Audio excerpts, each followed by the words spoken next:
अस्सलामुअलैकुम अज़ीज़ तलबा व तालबात, उम्मीद है आप खैरियत से होंगे। जमात हफ्तुम मज़मून साइंस सबक नंबर 2 नबातात साख्त और अफ़आल, इस सबक के बारे में हम मालूमात हासिल करेंगे। ज़रा याद कीजिए, माहौल के मुख्तलिफ नबातात को हम किस तरह बआसानी पहचान सकते हैं। नबातात के मुख्तलिफ हिस्से कौन से हैं? मुख्तलिफ दरख्तों की जड़, तने, पत्ते, फूल, फल मुख्तलिफ होते हैं। इन इम्तियाजी खुसूसियात की बिना पर हम नबातात की शनाख्त कर सकते हैं।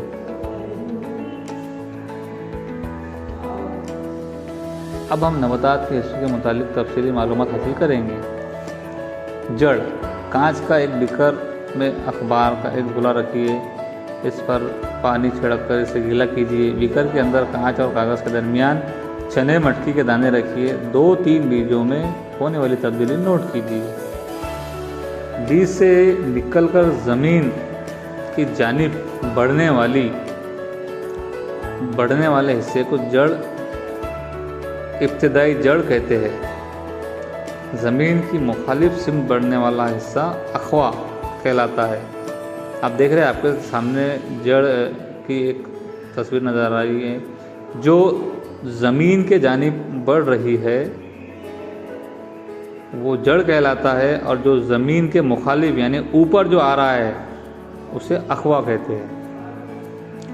इब्तिदाई जड़ से बनने वाली जड़ की नशोनुमा ज़मीन में होती है। जड़ का ज़मीन से लगा हुआ हिस्सा मोटा होता है और बतदरीज मखरूती होकर नोकदार हो जाता है। सहारे के लिए ज़मीन के अंदर बढ़ने वाला ये हिस्सा जड़ कहलाता है।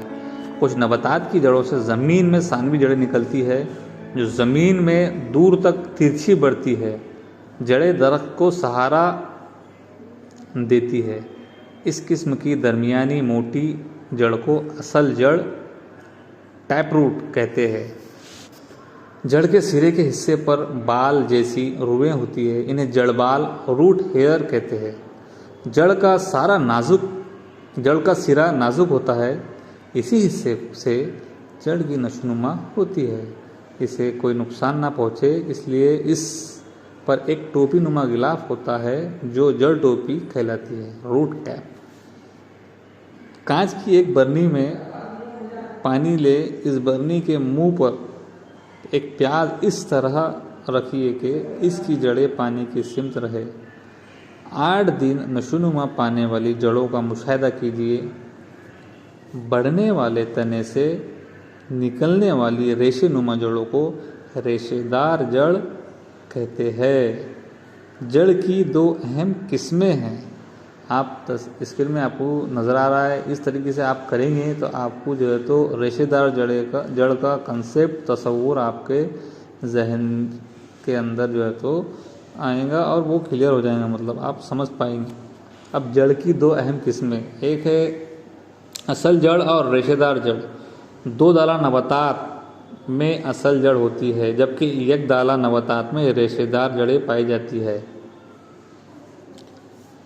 एक गमले में मटर, राई, जवार, मकई, धनिया वगैरह के बीज बोइए। 8 दिन इनकी देखभाल कीजिए। जब पौधे एक बालिश्त के हो जाए और गमले की मिट्टी गीली हो तब इन्हें एहतियात से निकालकर कांच के एक बड़े इस्तेमाने में रखिए। इस तरह जड़ों से लगी हुई मिट्टी आसानी से निकल जाएंगी। इन जड़ों का बगौर मुशाहिदा कीजिए। देखिए कि इन पौधों में असल जड़ और किन पौधों में रेशेदार जड़ है। मकई, गन्ना, जवार की ज़मीन में नशोनुमा पाने वाली जड़ें और ज़मीन के ऊपर तने से निकलने वाली इत्तेफाकी जड़ें, इस तरह 2 किस्म की जड़ें होती है। मिट्टी को मजबूती से पकड़े रखना, पानी, मादनियात और नमकियात जज़्ब करना, सहारा देना जैसे मुख्तलिफ अफ़आल जड़ें अंजाम देती है। इनमें होने वाली तब्दीलियों की वजह से इन मुतबदला जड़ें कहते हैं।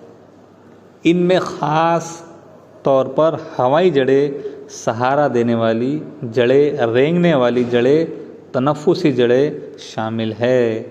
हम देखते हैं हमारे रोज़मर्रा ज़िंदगी में माहौल का हम जब मुताला करते हैं तो हमको ये सब चीज़ें समझ में आती है।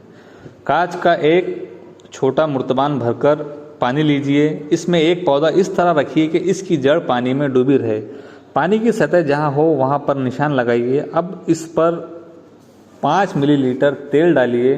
दूसरे दिन पानी की सतह नोट कीजिए। आइए गौर करें, इमली आम जैसे दरख्तों की जड़ें अगर रेशेदार होती तो क्या होता। नंबर 2, जड़ के सिरे को नुकसान पहुँचे तो क्या होगा। नंबर 3, मेथी, पालक, प्याज जैसी नबातात की जड़ें किस किस्म की होती हैं। क्या आप जानते हैं बरगद के तनों से निकलने वाली जड़ें ज़मीन की जानिब बढ़ती है, इन्हें हवाई जड़ें कहते हैं। इनका क्या इस्तेमाल होता होगा। इस दरख्त को इब्तिदा में चंद हवाई जड़ें होती है, लेकिन वक्त के साथ साथ इनकी तादाद बढ़कर इनका एक जंगल तैयार हो जाता है। कोलकाता के बॉटनिकल गार्डन में 250 बरस पुराना बरगद का एक दरख्त बहुत बड़े रकबे पर फैला हुआ है। इस दरख्त की हज़ारों हवाई जड़ें हैं। क्या ऐसा दरख्त आपके इर्द गिर्द मौजूद है।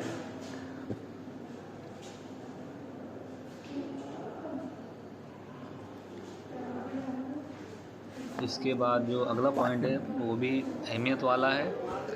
तने के ताल्लुक से इसमें मोटी आपको दी जाएंगी। इसके बाद में देखेंगे हम तना। नमू पाते हुए बीज में ज़मीन के ऊपर बढ़ने वाले अखवे के ज़रिए ज़मीन पर तने की नशोनुमा होती है। अखवा जैसे जैसे बढ़ता है उसी रफ्तार से तने की लंबाई में इजाफा होता है। तने पर ग्रेह पाई जाती है। जहाँ गिरह होती है वहाँ से पत्ते निकलते हैं। 2 गिरोह के दरमियान फासले को बैन गिरोह कहते हैं। तने के सिरे कोकली कहते हैं। एक शाख लेकर शक्ल के मुताबिक तमाम हिस्सों को तलाक कीजिए। आपके सामने नज़र आ रहा है एक तने के मुख्तलिफ हिस्से हैं, कौन सा ग्रह, कौन सा बैन ग्रह, कौन सा जो है तो कली है। ये सब आप देखते हैं। आपके घर में भी जो है तो इस तरीके से पौधे होते हैं। बढ़ने वाला हिस्सा कौन सा है, इस तरह तने के ताल्लुक से मालूम आता है। पत्ते तने की गिरोह पर पाए जाते हैं। आमतौर पर पतले, फैले हुए और हरे होते हैं। पत्ते का फैला हुआ हिस्सा वर्का कहलाता है। वर्के के किनारों को पत्ते का हाशिया, लीफ मार्जिन कहते हैं। पत्ते का हाशिया मुकम्मल तौर पर शिकस्ता या दंदानदार होता है। वर्के के सिरे के पत्ते का रास कहते हैं। ये आमतौर पर हमवार, नोकदार या गोल होता है। कुछ नबातात के पत्तों को डंठल होता है, जबकि चंद नबातात के पत्तों में ये नहीं पाया जाता। वर्के का तने से जुड़ा हुआ हिस्सा पत्ते का कायदा कहलाता है। कुछ नबातात में तने पर पत्ते निकलने के मुकाम पर छोटी पत्ते नुमा साख्तें पाई जाती है, जिन्हें गोश्त कहते हैं। क्या तब तमाम नबातात में गोश्त पाए जाते हैं।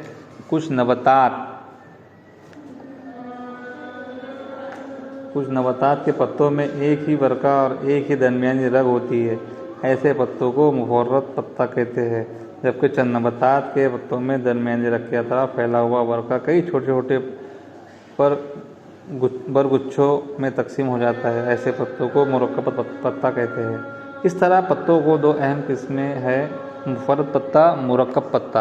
आपके सामने जो है तो एक तस्वीर स्क्रीन पर जो नज़र आ रही है, तने के मुख्तलिफ हिस्से, पत्ते का कायदा, डंठल, पत्ते का रास, पत्ते का हाशिया। ये आप एक पत्ता लेकर भी आप तजुर्बा कर सकते हैं।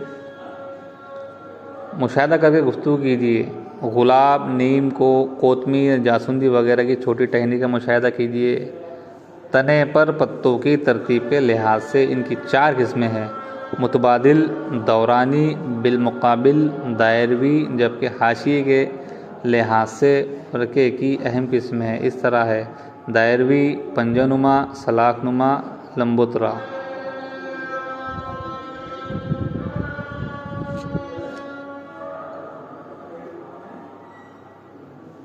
तस्वीर में आपको नज़र आ रहा है पत्ते की हाशिए के लिहाज से किस्में मुकम्मिल पत्ता, दंदानेदार पत्ता, शिकस्ता किस्म का पत्ता। रोज़मर्रा ज़िंदगी में, माहौल में आप इसका मुशाहिदा करते ही है कि किस तरह से पत्ते हमारे अतराफ़ में पाए जाते हैं।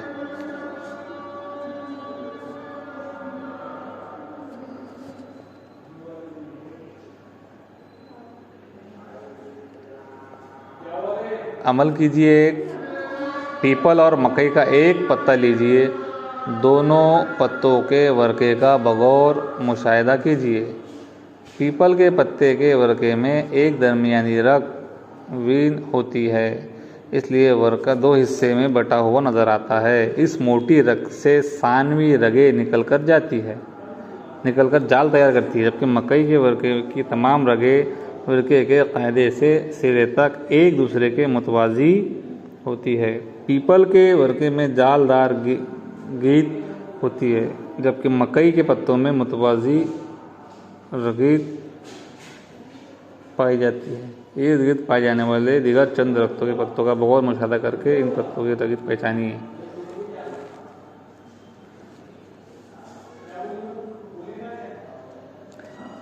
साइंस में आपको ज़्यादातर अमल करके जो है तो उसका नतीजा अख़ज़ करना होता है।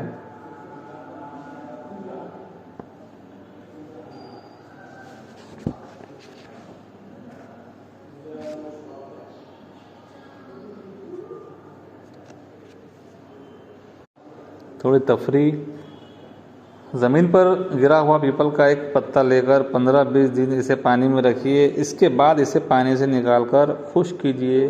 तैयार होने वाले पत्ते की जाली से मुबारकबादी कार्ड बनाइए। अब आप मुबारकबादी कार्ड, ईद मुबारक या और किसी की सालगिरह मुबारक आपको देना है तो आप ऐसा कर सकते हैं। उसके बाद अगला हमारा पॉइंट है फूल सबको पसंद है। फूल का डंठल लंबा या छोटा होता है। अब यहाँ जासुंदे के फूल का हम जो है तो मुशाहिदा कर रहे हैं। डंठल पर फूल के दूसरे हिस्से होते हैं। डंठल का एक सिरा तने से जुड़ा हुआ होता है। फूल जहाँ डंठल से जुड़ा हुआ होता है वो हिस्सा आमतौर पर फैला हुआ और मोटा होता है। इसे मसनदे गुल कहते हैं। फूल की पंखुड़ियाँ और दूसरे हिस्से मसनदे गुल पर होते हैं। फूल के 4 हिस्से हैं: नर कोट, मादा कोट, प्याला गुल, ताज गुल। सबसे पहले देखेंगे हम प्याला गुल। फूल जब कली की हालत में होता है तो इसकी पंखुड़ियाँ हरे पत्तों जैसे हिस्सों से ढकी होती है। यह गिलाफ प्याला गुल कहलाता है। प्याला गुल का हर हिस्सा पंखुड़ी कहलाता है। उसके बाद ताजगुल पंखुड़ियों से बना हुआ होता है। मुख्तलिफ फूलों मसलन गुलाब, मोगरा, सेवंती, जासुंदी, चांदनी पाट, कुनीर के ताजे गुल की साख, खुशबू और रंग का मुशाहिदा कीजिए। अगला पॉइंट है हमारा नरकोट। ये फूल के नर तौलेदी हिस्सा है और ज़र रेशों से बना होता है।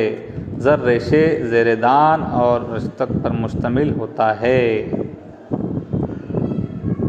उसके बाद में है मादा कोट। ये फूल का मादा तौलेदी हिस्सा है। ये मादगी पर मुश्तमिल है। इसमें कलगी, नाए गुल और बैज़ादान पाए जाते हैं। एक ब्लेड लेकर जासुंदी के फूल की कलगी से डंठल तक तौली तौर पर तराशिए। फूल के दोनों हिस्सों में आपको यकसानियत नज़र आएंगी। ज़ेरेदान मुकम्मिल तौर पर नशोनुमा पाने के बाद फटता है। इसका ज़ेरा कलगी पर गिरता है। इसको अमल ज़ेरगी कहते हैं।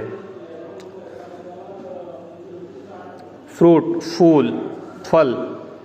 हम रोज़मर्रा ज़िंदगी में मुख्तलिफ़ फल इस्तेमाल करते हैं। हर फल मुनफरिद होता है। इसकी शक्ल, रंग, जायके में तनों पाया जाता है।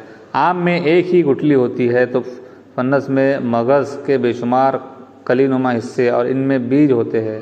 बेर, आम, चीकू, सेब का मुशाहिदा कीजिए। क्या नज़र आता है? इनमें छिलके, मगज़ और बीजों की साख्त और तादाद मुख्तलिफ होती है। काजू जैसे कुछ फलों में बीज किसी कदर बैरूनी जानिब होते हैं। मूंगफली, मटर, गेहूँ, जवार के बीजों का मुशाहिदा कीजिए। इन्हें 3 से 4 घंटे पानी में भिगोइए। अंगूठी और उंगली चिमटे के ज़रिए बीज को दबाइए। देखिए कि कौन से बीजों के दो मसावी हिस्से होते हैं। जिन बीजों के 2 मसावी हिस्से होते हैं इन्हें 2 दाला बीज कहते हैं। जिन बीजों के 2 मसावी हिस्से नहीं होते उन्हें 1 दाला बीज कहते हैं। याद रखिए, जिन बीजों के 2 मसावी हिस्से होते हैं उन्हें 2 दाला, और जिनके 1 होते हैं उन्हें 1 दाला। इस तरह इस सबक में आपको मालूमात दी गई। उम्मीद है कि सबक नंबर 2 जो हमने अभी देखा, नबातात, उसकी साख और अफ़आल, उसमें हमने जड़, फूल, फल, पत्ते की मालूमात हासिल की। उम्मीद है अजीज़ तलबा आपको ये समझ में आया होगा। इस तरीके से आपका ये आपका चैप्टर यहाँ ख़त्म होता है। हम आपसे अब यहाँ अलविदा लेते हैं। घर पे रहिए और खूब पढ़ाई कीजिए। अल्लाह हाफिज़।